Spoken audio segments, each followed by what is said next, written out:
কেউ একজন নীরবে পরিকল্পনা করে বসে আছে। তারা ভাবছে এবার তোমার কণ্ঠস্বর থামিয়ে দেওয়া যাবে।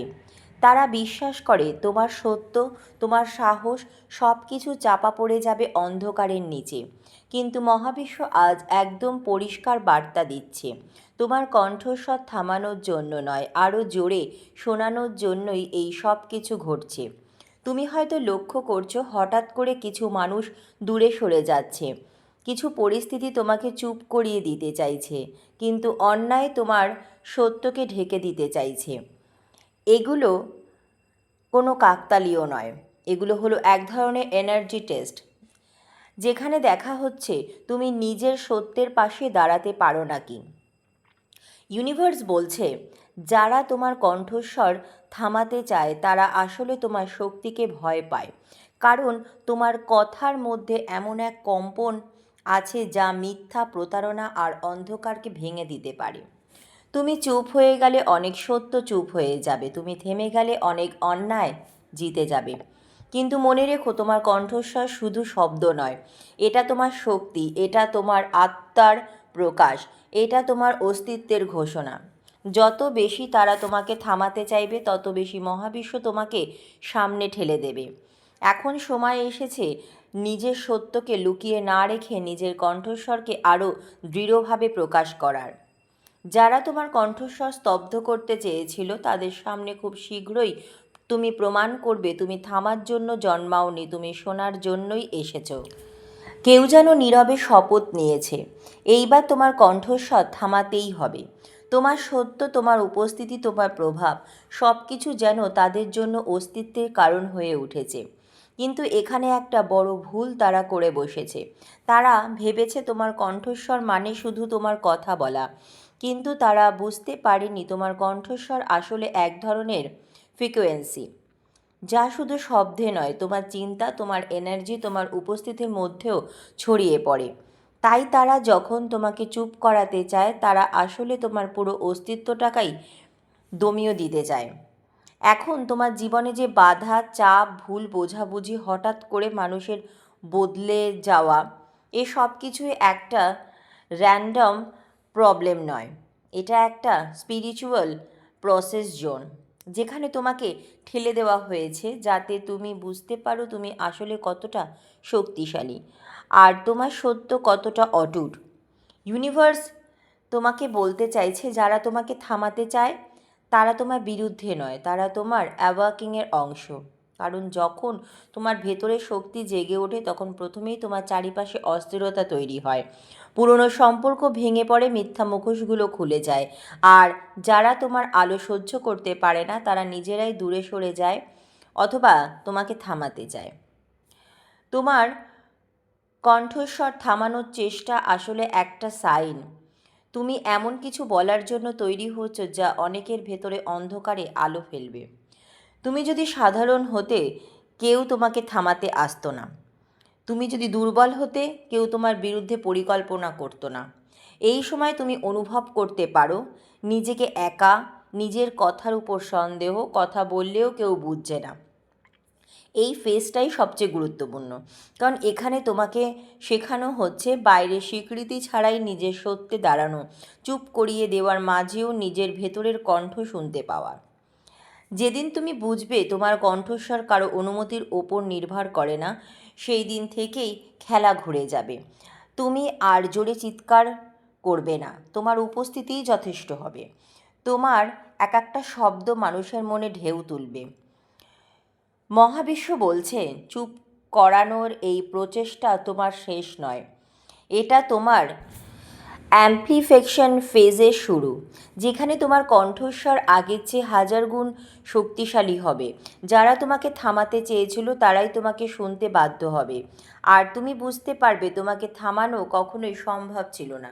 তোমাকে চুপ করানো জন্য যারা অন্ধকার তৈরি করেছিল তারা বুঝতে পারেনি তুমি শব্দ নও, তুমি এক শক্তি। আর শক্তিকে কখনো স্তব্ধ করা যায় না, শুধু আরও জোরে প্রতিধ্বনিত হয়। হে প্রিয় আত্মা, কেউ যেন সিদ্ধান্ত নিয়ে ফেলেছে, এইবার তোমার কণ্ঠস্বর থামাতেই হবে। তারা চায় তুমি চুপ থাকো, তুমি নিজের সত্য বলা বন্ধ করো, তুমি নিজের আলো লুকিয়ে রাখো। কিন্তু তারা একটা জিনিস ভুলে গেছে, কণ্ঠস্বর থামানো যায় কিন্তু সত্যের প্রতিধ্বনি থামানো যায় না। এটা কোনো সাধারণ পরিস্থিতি নয়, এটা এমন এক লড়াই যেখানে অস্ত্র নেই তবুও আঘাত আছে, শব্দ নেই তবুও চাপ আছে। তুমি হয়তো বুঝতেই পারছো হঠাৎ করে তোমার কথার ভুল ব্যাখ্যা হচ্ছে, মানুষ তোমাকে ভুল বুঝছে, তোমার ইমেজ নষ্ট করার চেষ্টা হচ্ছে। এগুলো কাকতালীয় নয়, এগুলো হলো নেগেটিভ কন্ট্রোল, তোমার গল্পটাকে অন্যভাবে তুলে ধরার চেষ্টা। কারণ তারা জানে যে নিজের গল্প নিয়ন্ত্রণ করে সে নিজের বাস্তবতাও নিয়ন্ত্রণ করে। তোমাকে সরাসরি হারানো কঠিন, তাই তারা অন্য পথ বেছে নিয়েছে। তোমার আত্মবিশ্বাসে আঘাত, তোমার কণ্ঠস্বরকে সন্দেহের মধ্যে ফেলা, তোমাকে এমন অবস্থায় নিয়ে যাওয়া যেখানে তুমি নিজেই চুপ হয়ে যাও। এটাই তাদের আসল লক্ষ্য, তোমাকে বাইরে থেকে নয় ভেতর থেকে থামিয়ে দেওয়া। কিন্তু এখানেই পুরো খেলা উল্টে যায়, কারণ ইউনিভার্স এখন তোমাকে একটা জিনিস শেখাচ্ছে, তোমার কণ্ঠস্বর অন্যদের জন্য নয়, প্রথমে তোমার নিজের জন্য। যেদিন তুমি নিজের কাছে সত্য বলা বন্ধ করবে সেই দিনই তুমি সত্যিকারের হেরে যাবে। কিন্তু যতদিন তুমি নিজের ভেতরে সত্য ধরে রাখবে ততদিন কেউ তোমাকে হারাতে পারবে না। এই সময় তুমি হয়তো অনুভব করবে কেউ তোমাকে বুঝছে না, তোমার কথা গুরুত্ব পাচ্ছে না, চুপ থাকাই সহজ মনে হচ্ছে। কিন্তু এই ফেজটা তোমার পাওয়ার ফরগেটিং ফেজ। এখানে তোমার সহনশীলতা তৈরি হচ্ছে, এখানে তোমার ভেতরে কণ্ঠ আরও পরিষ্কার হচ্ছে, এখানে তুমি শিখছো কখন কথা বলতে হয় আর কখন নীরবতাই সবচেয়ে বড় শক্তি। হঠাৎ একসময় তুমি বুঝতে পারবে তোমাকে থামানোর চেষ্টা আসলে তোমাকে আরও শক্তিশালী করে তুলছে। তোমার কথা কম কিন্তু গভীর হবে, তোমার উপস্থিতি কম কিন্তু প্রভাব বেশি হবে, তোমার নীরবতাও এক ধরনের উত্তর হয়ে যাবে। যারা তোমার কণ্ঠস্বর স্তব্ধ করতে চেয়েছিল তারা বুঝতে পারেনি তুমি শুধু একজন মানুষ নও, তুমি একটা মেসেজ ক্যারিয়ার, তুমি একটা ট্রুথ হোল্ডার, তুমি এমন এক শক্তি যাকে থামানো মানে সত্যকে থামানোর চেষ্টা। আর সত্য কখনো থামে না, সত্য শুধু সময় নেয় কিন্তু শেষ পর্যন্ত জিতেই যায়।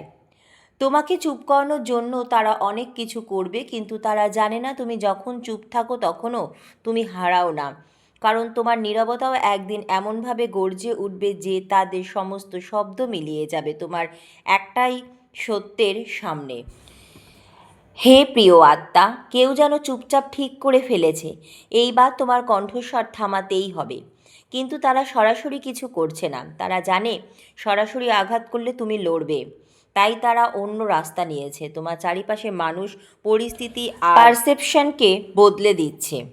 তুমি হয়তো খেয়াল করেছো তুমি যা বলছো সেটাকে অন্যভাবে নেওয়া হচ্ছে, তোমার ভালো উদ্দেশ্যকেও সন্দেহ করা হচ্ছে, কেউ তোমার কথা অন্যদের কাছে বিকৃতভাবে পৌঁছে দিচ্ছে। এটাই সবচেয়ে বিপজ্জনক জায়গা, কারণ এখানে তোমার কণ্ঠস্বর বন্ধ করা হয় না, তোমার কণ্ঠস্বরকে অবিশ্বাস্যযোগ্য করে তোলা হয়। ধীরে ধীরে তোমার ভেতরে একটা প্রশ্ন ঢোকানো হচ্ছে, আমি কি ভুল বলছি, আমি কি চুপ থাকলেই ভালো? এটাই তাদের আসল জয়, যেদিন তুমি নিজের কণ্ঠস্বরকে নিজেই সন্দেহ করবে। কারণ বাইরের শত্রু তোমাকে একবার থামাতে পারে কিন্তু নিজের ভেতরের সন্দেহ তোমাকে বারবার থামায়। কেন এটা তোমার সাথেই হচ্ছে? মহাবিশ্ব বলছে কারণ তুমি এমন কিছু অনুভব করো, বুঝতে পারো যা সবাই পারে না। তোমার ভিতরে এমন একটা সত্য আছে যেটা প্রকাশ পেলে অনেক মুখোশ খুলে যাবে। তাই তোমাকে চুপ করানো দরকার, তাই তোমাকে বিভ্রান্ত রাখা দরকার, তাই তোমাকে নিজের উপরেই সন্দেহ করানো দরকার। এই সময় তুমি হয়তো নিজেকে আলাদা মনে করছো, কথা বললেও ভুল বোঝাবুঝি হচ্ছে, ধীরে ধীরে চুপ হয়ে যাচ্ছ। কিন্তু এই একাকিত্ব কোনো শাস্তি নয়, এটা একটা অ্যালাইনমেন্ট ফেজ। এখানে তোমাকে মানুষ থেকে দূরে নয় মিথ্যা থেকে দূরে রাখা হচ্ছে। যখন বাইরের সব শব্দ অবিশ্বাস্যযোগ্য হয়ে যায় তখন একটা নতুন জিনিস শুরু হয়, তুমি নিজের ভেতরের কণ্ঠ শুনতে শুরু করো। এই কণ্ঠ কখনো মিথ্যা বলে না, কখনো বিভ্রান্ত করে না, শুধু তোমাকে তোমার সত্যের দিকে ঠেলে দেয়। একটা সময় আসবে যখন তুমি আর নিজেকে ব্যাখ্যা করতে চাইবে না, তুমি প্রমাণ দিতে চাইবে না, কারণ তুমি বুঝে যাবে সত্যকে প্রমাণ করতে হয় না, সত্য নিজেই একদিন প্রকাশ পায়। আর তখন যারা তোমাকে ভুল বুঝেছিল তারা নিজেরাই উত্তর খুঁজতে শুরু করবে।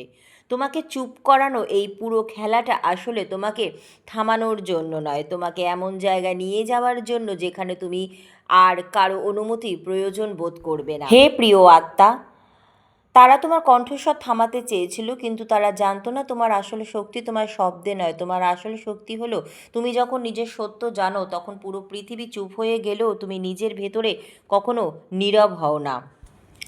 কেউ যেন গ্যারান্টি নিয়ে বসেছে এইবার তোমার কণ্ঠস্বর থামিয়ে দেওয়া হবে। কিন্তু এখানে কেউ মানে সবসময় কোনো নির্দিষ্ট ব্যক্তি নয়, কখনো সেটা হতে পারে সমাজের চাপ, ভুল বোঝাবুঝি, সম্পর্কের টানাপোড়েন, অথবা তোমার নিজের ভেতরের ভয়। ধীরে ধীরে এমন একটা পরিস্থিতি তৈরি হয় যেখানে তুমি কথা বলতে গিয়েও থেমে যাও, ভাবো থাক, বলে লাভ নেই। এটাই সেই জায়গা যেখানে সত্যিকারের লড়াই শুরু হয়। কাউকে চুপ করানো সবচেয়ে সহজ উপায় হলো তাকে সরাসরি থামানো নয়, তাকে এমনভাবে ক্লান্ত করে দেওয়া যাতে সে নিজেই চুপ হয়ে যায়। বারবার ভুল বোঝানো, তার কথার মূল্য কমিয়ে দেওয়া, তাকে এমন অনুভব করানো তার কথা গুরুত্বপূর্ণ নয়। একসময় মানুষ নিজেই নিজের কণ্ঠস্বরকে দমন করে। তুমি হয়তো এখন দুই দিকের মধ্যে দাঁড়িয়ে আছো, একদিকে তোমার সত্য, অন্যদিকে শান্তি বজায় রাখার চেষ্টা। তুমি জানো কিছু কথা বলা দরকার, কিন্তু তুমি এটাও জানো বললে ঝামেলা বাড়বে। এই দ্বন্দ্বটাই তোমাকে চুপ করিয়ে দিচ্ছে। মহাবিশ্ব এখানে তোমাকে একটা বড় শিক্ষা দিচ্ছে, কখন কথা বলতে হয় আর কখন নীরবতাই শক্তি। সব সত্য সবার সামনে বলতে হয় না, কিন্তু নিজের কাছে সত্য লুকিয়ে রাখাও ঠিক নয়। বাইরে চুপ থাকা আর ভেতরে চুপ হয়ে যাওয়া এই দুটো এক নয়। বাইরের নীরবতা কৌশল হতে পারে, কিন্তু ভেতরের নীরবতাটা হলে সেটা হার। এই সময় তুমি অনুভব করতে পারো কথা বললে ভুল বুঝবে, চুপ থাকলে ভেতরের চাপ বাড়বে, নিজের ওপরই সন্দেহ তৈরি হবে, কিন্তু এই চাপটাই তোমাকে তৈরি করছে। যেমন লোহা আগুনে পুড়ে শক্ত হয়, তেমনি তোমার কণ্ঠস্বরও এখন পরিশুদ্ধ হচ্ছে। একটা সময় আসবে যখন তুমি বুঝে যাবে সবার কাছে নিজেকে প্রমাণ করা তোমার কাজ নয়। যারা বুঝতে চায় তারা কম কথাতেও বুঝবে, আর যারা বুঝতে চায় না তারা হাজার কথাতেও বুঝবে না। এই উপলব্ধিটাই তোমাকে মুক্ত করবে। তুমি হঠাৎ দেখবে তোমার কণ্ঠস্বর আগের মতো জোরে নয়, কিন্তু অনেক বেশি দৃঢ়। তুমি কম বলছো কিন্তু সঠিক বলছো, তুমি চুপ থাকছো কিন্তু ভেঙে পড়ছো না, তুমি নিজের সত্য জানো তাই আর ভয় পাচ্ছ না। মহাবিশ্ব বলছে নিজের সত্য লিখে রাখো, মাথার ভেতরে দ্বন্দ্ব কমাতে ডায়েরিতে পরিষ্কার করে লিখে ফেলো তুমি আসলে কি অনুভব করছো। কাকে বলবে সেটাও বেছে নাও, সবাইকে সব কথা বলার দরকার নেই, বিশ্বাসযোগ্য এক দুইজন থাকলেই যথেষ্ট। প্রতিক্রিয়া নয়, প্রতিক্রিয়ার নিয়ন্ত্রণ। কেউ কিছু বললেই সঙ্গে সঙ্গে রিয়াক্ট না করে একটু সময় নিয়ে উত্তর দাও। নিজেকে ছোট করে কথা বলা বন্ধ করো, হয়তো আমি ভুল, আমার কথার দাম নেই। এই চিন্তাগুলো ধীরে ধীরে বদলাও। নীরবতাকে দুর্বলতা ভাববে না, কখন চুপ থাকতে হয় সেটা জানাও এক ধরনের শক্তি। কণ্ঠস্বর মানে শুধু কথা নয়, তোমার কাজ, তোমার সিদ্ধান্ত, তোমার সীমারেখা সবই তোমার কণ্ঠস্বর। মহাবিশ্ব বলছে তোমার কণ্ঠস্বর থামিয়ে দেবার যে চেষ্টা চলছে সেটা তোমার হারানোর জন্য নয়, তোমাকে বোঝানোর জন্য তোমার কণ্ঠস্বরের আসল শক্তি কতটা। মনে রেখো, সবচেয়ে শক্তিশালী কণ্ঠস্বর সেটাই যেটা বাইরে চিৎকার করে না, ভেতরে একবার দৃঢ় হয়ে দাঁড়ায় আর তারপর পুরো পৃথিবীকে বদলে দেয়। ধন্যবাদ মহাবিশ্ব।